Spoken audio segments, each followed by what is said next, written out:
The LA Clippers bounced back from their loss against the Denver Nuggets with a tricky game, their fourth and final matchup of the season against the Houston Rockets.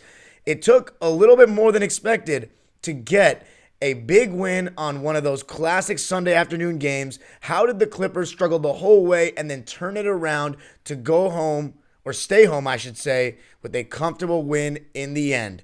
Gonna talk about it all on today's Locked On Clippers. Locked On Clippers, your daily Los Angeles Clippers podcast. Part of the Locked On Podcast Network, your team every day.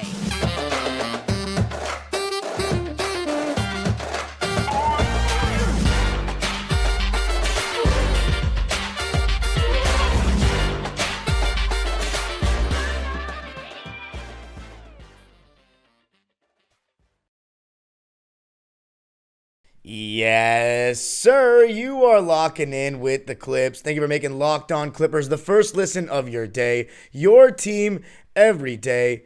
I'm your host, Darian Vaziri, in my 18th season as a Clipper fan. You can also follow me on Twitter and Instagram at DimeDropperPod, and of course, subscribe to my own YouTube channel, Dime Dropper, for more LA sports and Clipper content. And of course, subscribe to Locked On Clippers on YouTube. Of course, we are on YouTube now, not just on all your favorite podcasting platforms.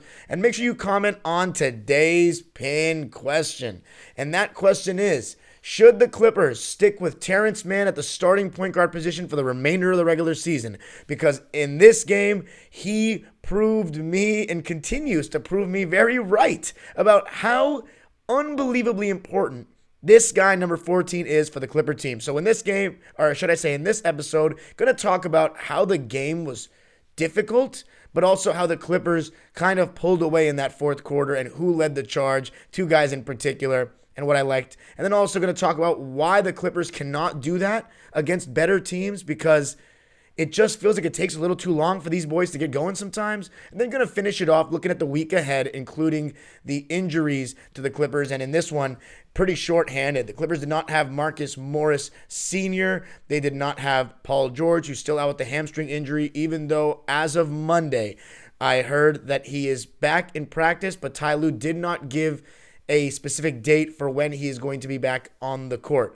in terms of playing games. So don't take too much out of that, but the good news is Paul George is back practicing. Luke Kennard still out with the calf injury, and then John Wall out with an abdomen injury. He's going to be out, according to Ty Lue, an abdominal strain.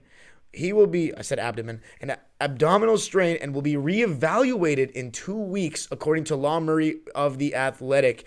So Luke Kennard will not play Tuesday against the 76ers as well, and then Paul George is questionable for that one. All three of them plus Marcus Morris were out. So 4 rotation players of the 11 out for the Clippers in this one. That being said, Jalen Green, the second pick in the draft last year for the Houston Rockets, also missed the game due to getting off the bench, the classic Amari Stoudemire, Boris Diaw suspension reminder for those that are unfamiliar in the 2007 playoffs that they famously were suspended. Jesus, what was I stuttering there for? They were suspended in that game because they got off the bench. Same thing applied to Jalen Green and Jayshawn Tate. So then in this one, it was another slow start from the Clippers. Just the Rockets were in the game and up here and there, and there were a lot of lead changes in this one, and it just felt as though, no team was gaining much separation.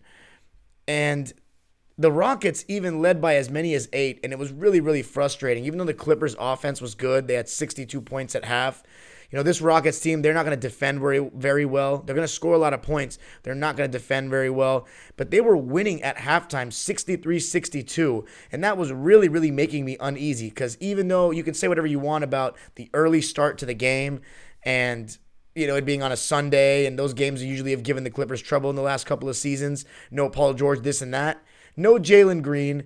The Clippers should be going out there and dominating from the start. But again, it was another game just like Denver that kind of felt like it was a little too close for comfort. But that being said, Kawhi Leonard and Terance Mann were the two guys that completely led the charge in this one, playing like the best versions of themselves.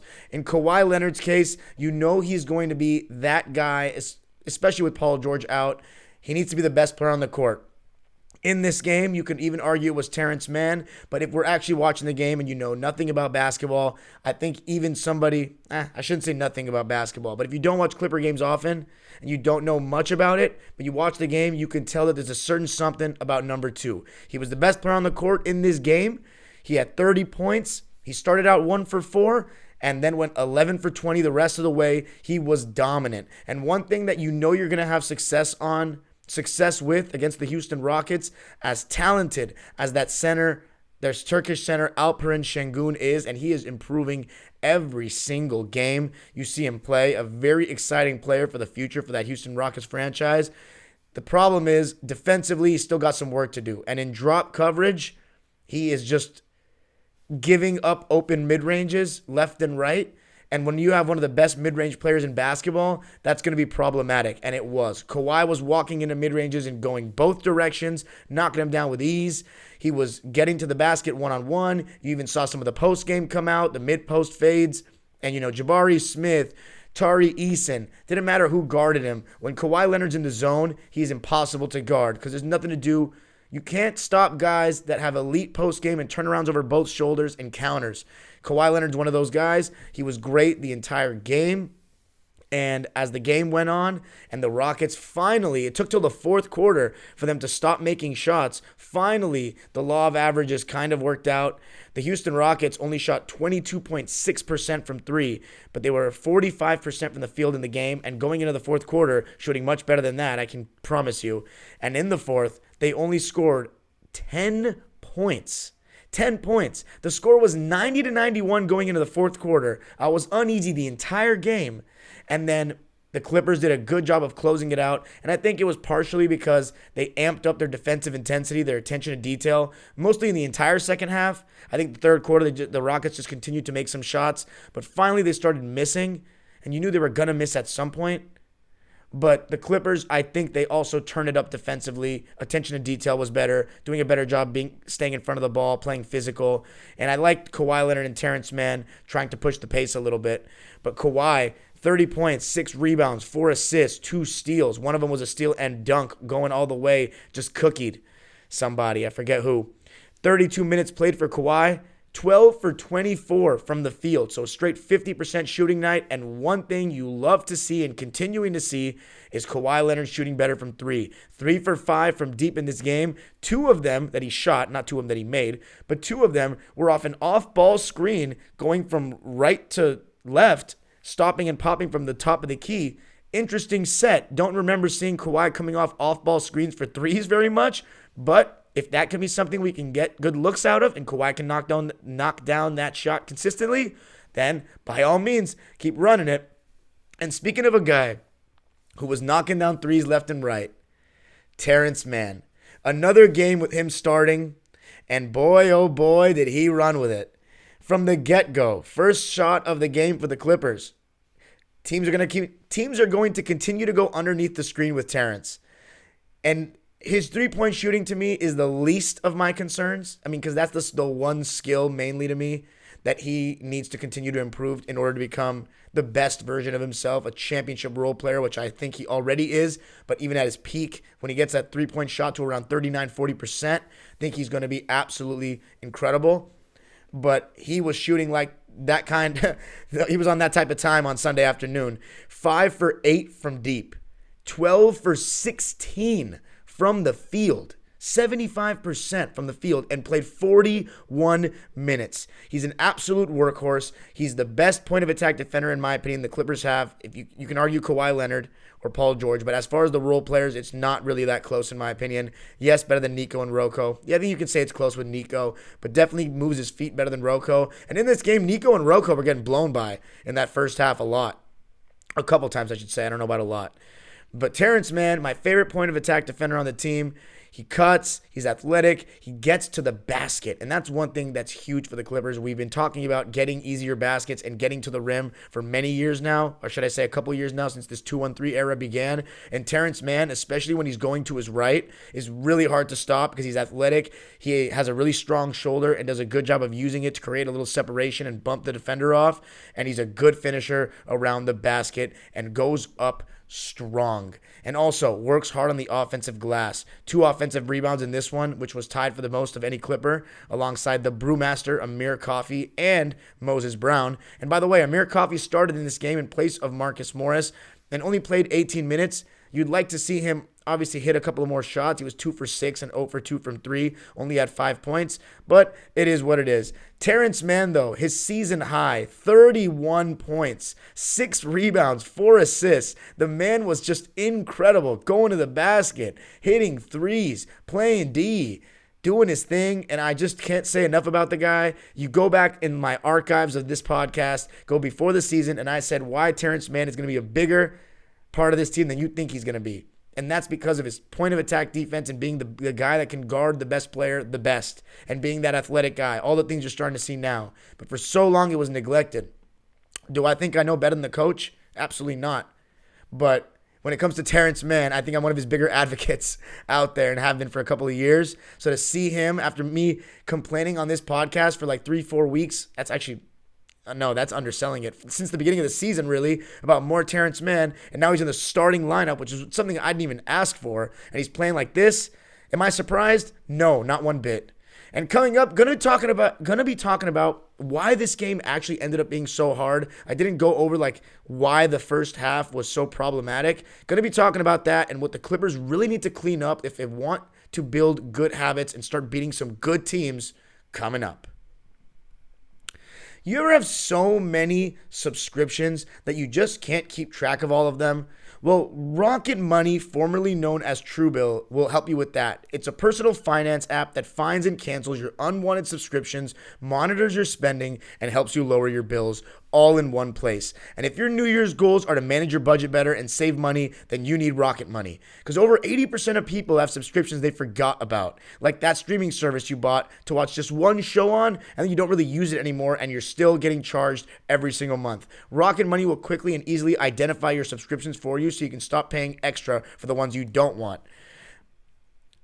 Stop throwing your money away. Cancel unwanted subscriptions and manage your expenses the easy way by going to rocketmoney.com/lockedonnba. That's rocketmoney.com/lockedonnba. That's rocketmoney.com/lockedonnba. rocketmoney.com/lockedonnba.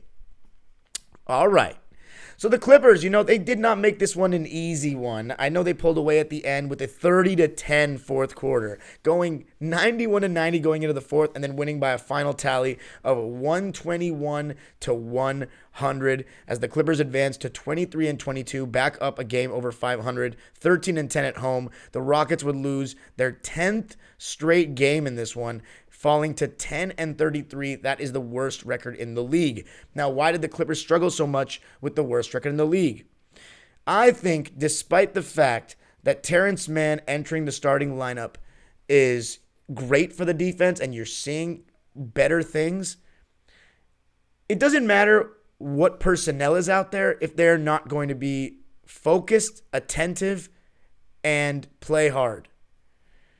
If they don't do that to start games and they come out going through the motions and waiting for the other team to get hot and start making shots to tighten up the defense, that will not work against better opposition.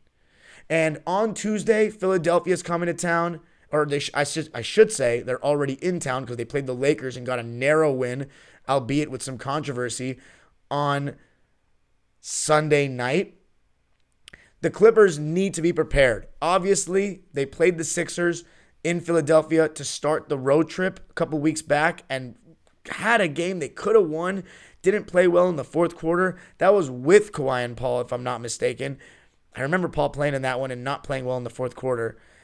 But it's going to be even tougher without Paul George on Tuesday. He's questionable, but if I had to place a bet, I don't think he's going to play. And considering that Tobias Harris, Glenn Rivers, a couple former Clippers going to be there, I want to beat them very badly. And that would be a really great win considering they're one of the better teams in the East. That would be a really great win. And Joel Embiid is playing great. I think Harden's also having a better season than last. The Clippers need to be sharp coming out the gates on defense. I just don't think they were in either of the last two games, Denver and Houston. And I think that the defensive rating thing, it has to be dropping for the Clippers. Because, in my opinion, the Clippers don't defend like an elite defensive team. Because to me, that's consistently and with a sense of urgency and effort for 4 quarters. The Clippers really struggle. It's funny that their slogan this season is give no quarter, but they haven't been able to put together 4 good quarters in I can't even think of one game. I can't even think of one game where they put together 4 good quarters. You can honestly argue that Dallas game last week wasn't bad. But it's been tough for them. And right now the Clippers currently stand in terms of defensive rating at number 5 in the NBA, which to me is still a little shocking. I don't think that the eye test backs that up, personally. My eye test doesn't, at least. I think the Clippers are still a little too slow at the point of attack. I think some guys' off-ball awareness is pretty questionable. I think Ty Lue has put a lot of defensive lineups in that, or should I say lineups in that haven't been very good defensively, especially with the 3 guards, as we talked about so much over the weeks. I just don't think that the Clippers take pride like a team that has... I don't think they take pride in defense the way that championship teams do. Do I think that they have the personnel to do that eventually down the line this season? Yes. And I think you can see that turn very soon. But I think that starting games is very important. And Ivica Zubac made a comment post-game that the Clippers have struggled starting games for a couple of years now. And he's not really wrong on that. The Clips need to come out like great teams and dismantle them in the beginning of the game mentally. And when I say that, I know games in today's NBA are always going to be within striking distance because of the volume of the three-point shot and how quickly things can change with just a couple of threes and a couple of stops. But if you come out and set the tone on the defensive end, then, especially when you're a better team and have more talent, then things will really, really work itself out and look a lot better. And I think allowing 63 points to the Houston Rockets without Jalen Green and Jayshawn Tate, no matter how many key players the Clippers were missing, is quite frankly not good enough. And I don't want to be a doom and gloom guy when the Clippers win. But they're starting to say, and when I say they, I mean people and fans and media are starting to see that the Clippers don't have that good of a record against quality teams. They do a good job against these below 500 teams, but the Clippers have struggled to get wins over good teams. Now, have they competed? Absolutely they have. They have competed, and there's been a lot of games that they should have won, but they have struggled to beat good teams. So it would be nice if they can beat Philadelphia on Tuesday. As for the Sunday game, though, other performances. I thought Nico Batum, it wasn't his best game. 5 points, 5 boards, 3 assists, 2 steals, and a block. Did a little bit of everything, though. Was +7. He did start again with Paul George out. Played 28 minutes, was 2 for 7. The one thing that is a little concerning, though, with Nico is he was 1 for 5 from 3. And I'm almost positive he was also 1 for 5 from 3 against Denver. So, yeah, he was. And then 1 for 6 against Dallas from 3, 1 for 5 against Atlanta from 3, and 1 for 4 against Miami from 3. So this month, Nico Batum, as good as he's been, is shooting 27% from the field and 20% from deep. That's just not good enough from him. Compared to last month, the month of December, where he shot 46% from deep. So right now he's just in a little bit of a slump shooting the ball. I think that will blow over soon enough. But man, Clippers it would be nice if it blows over on Tuesday because Nico's such an important part of the team. And when he's making his open 3, it just makes him a championship role guy. Honestly, even without the threes, to me, he's a championship role guy. But, man, it gets the Clippers closer to that type of looking like that kind of team when he's making those threes.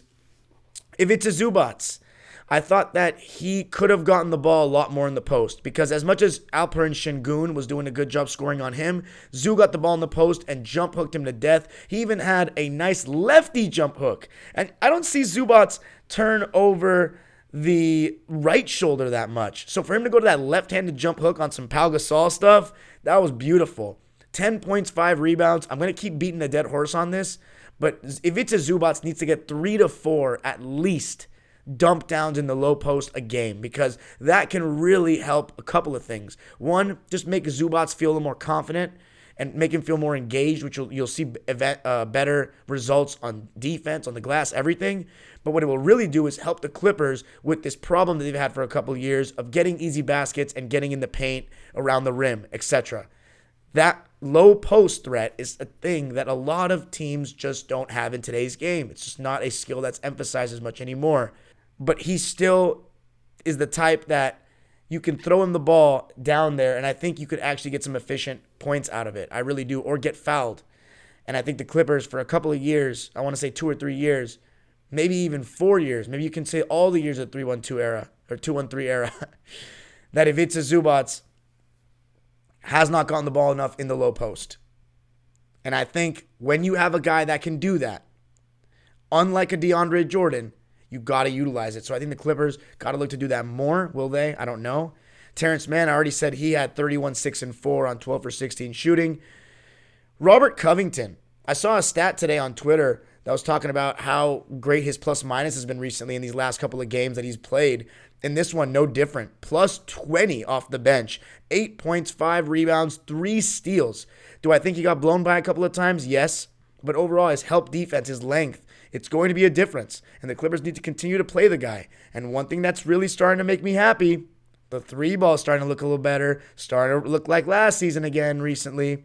3 for 6 in this game. 2 for 3 from deep. And then the ever so steady Norman Powell, continuing his 6th Man of the Year crusade. 18 points, 4 rebounds, and 3 assists off the bench. He was a plus 27, which was the most of any player for either team in the plus-minus category. 5 for 11 from the field, 2 for 5 from deep, and 6 for 7 from the line. Norman Powell doing his thing. The other bench players that played for the Clippers, Moses Brown, Reggie Jackson, and Brandon Boston Jr.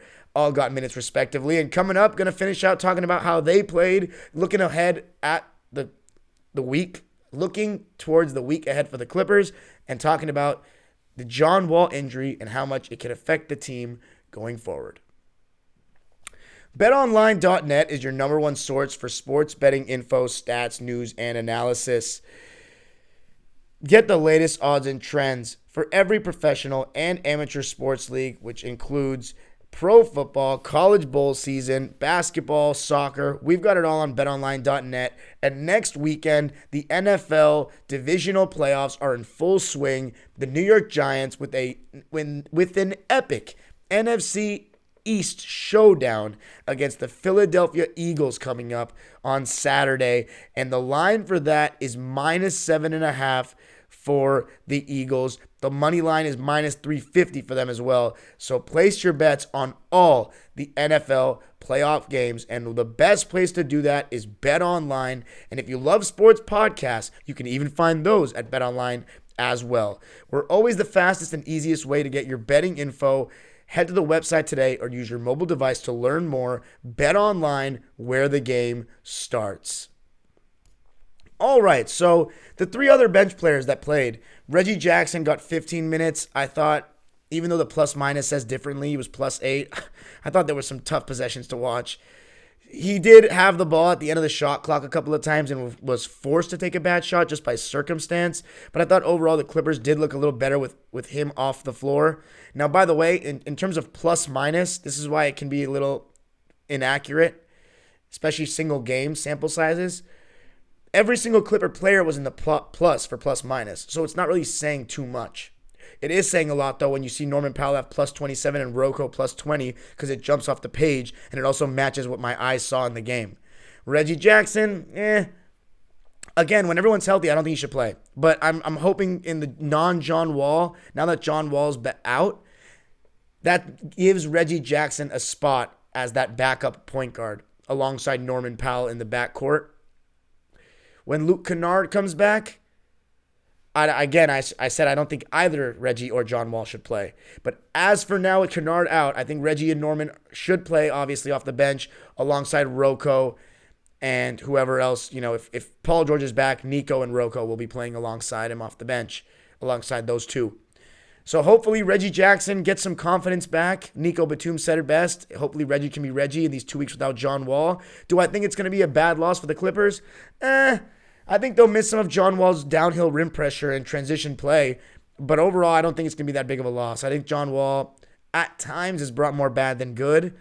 And I think that the more wings the Clippers get out there, the more size, the better, even though they're losing some athleticism without John Wall. And that's one thing that stands out when the Clippers play a team like Houston, is the Clippers definitely have a lack of athleticism. And when you play Terance Mann more, Robert Covington more, you see that weakness mitigated a bit. You see the Clippers get a little more athletic there.